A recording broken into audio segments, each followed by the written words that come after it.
Um, I have the great privilege of introducing Mike Groseclose. The Grosecloses was so important to us as we got our diagnosis. It was the first person that Alex reached out to because he's the hyper-organized one. I was in the bedroom processing all of the information and he was emailing everybody on the SKSF website.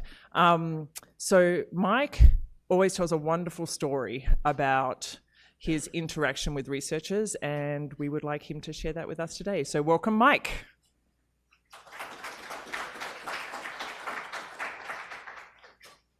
I guess it's still good morning, everybody.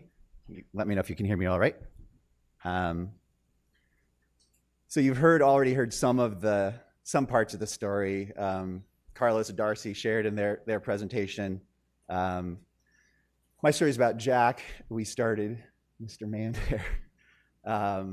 We started Jack on rapamycin. We didn't really know what to expect. We had some ideas with tuberous sclerosis, and we thought, this is a good idea, kind of the what do we have to lose? Let's give it a shot.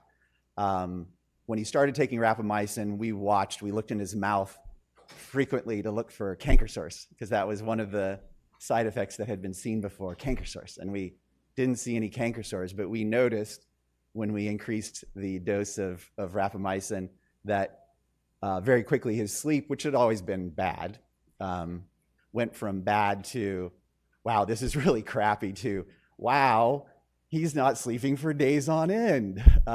This is terrible. What's going on? And we had seen some really positives from the rapamycin, and we didn't want to stop. But at the same time, we thought, I think it's ruining his sleep. It's making it even worse. So we went to see a sleep specialist. We got connected with John Hoganesh. You saw his happy face in one of the photos. And we were connected with Dr. David Smith.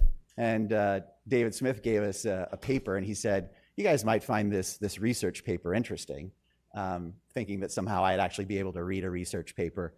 And the research paper, one of the lead authors sitting back in the room here, Andrew Liu, had been doing work with mice, mTOR mice, and one of the studies included mTOR mice being given rapamycin, being given sirolimus. And these mice, when they were given sirolimus, the gist of it, from non-sciencey me, it messed up their sleep. And we saw that there was research being done that showed what was happening to Jack was related to the medicine that he was taking. We had never seen anything like this before. Our diagnostic journey was a long one, and we never had never really seen anything that connected anything in research science, anything at all that would explain something happening in Jack. So for me, this was just such an amazing moment that Jack was, his symptoms were validated by science. And for me, that was a very hopeful moment that research could unlock the mysteries of this SKS for Jack, for all of our kids. So at our very first conference, Andrew Liu came to the conference, and for me, he was a celebrity. Yes. I was so excited to meet him, and I got my opportunity during a break. He walked out of the room, and I won't say I stalked him, but I kind of stalked him, right? So I left the room, I followed him out. I don't know if he remembers it this way, but this is the way I remember it.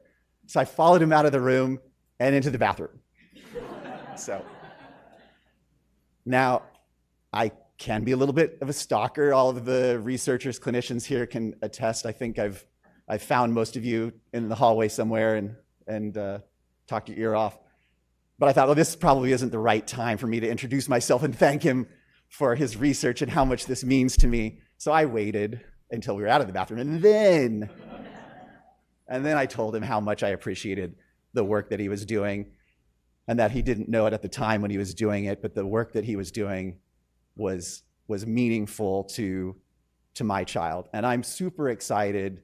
I was excited to hear the talks that we had this morning.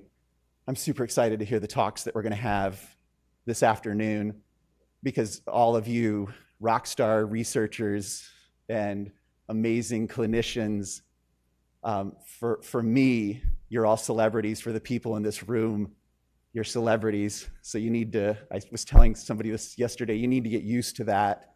What you're doing is meaningful. What you're doing is making a difference in the lives of our kids, and I'm very appreciative of that, and I will not follow you into the bathroom, but I will find you if I haven't yet, and I'll let you know how much I appreciate what you're doing for all of us. So thank you, everybody, and I'm looking forward to our next talk.